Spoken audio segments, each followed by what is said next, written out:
Предлог законот за нефер трговски практики е завршен и денеска е доставен до Стопанската комора, на која присутни беа и представници на најголемите трговски синџери во државата.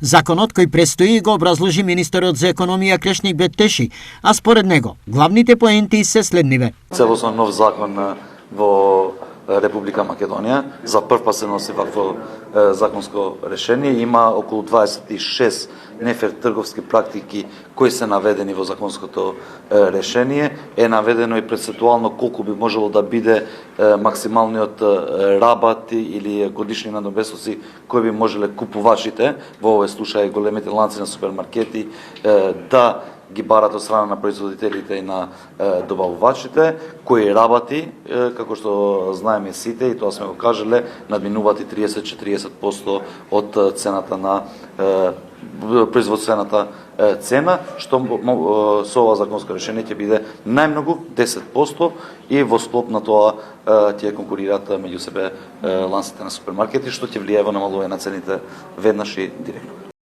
Иако трговците велат дека новиот закон се уште добро не го анализирале, но доколку имаат забелешки, тие ќе ги достават до предлагачот, како на пример. Забелешките треба да произлезат во наредниот период, наредните 20 дена. Треба да сумираме, затоа што тука има представници од поголемите компании, има представници од ланците на маркети, нели секој има свое гледиште.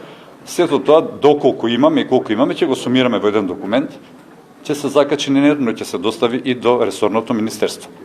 Имаме време да ги разгледаме, да ги појасниме работите, можеби ние погрешно ги толкуваме, можеби има простор каде што ќе може да се интервенира. Законот предвидува намалување на цените на земјоделските сите прехранбени производи и треба да ги регулира односите помеѓу производителите и трговците.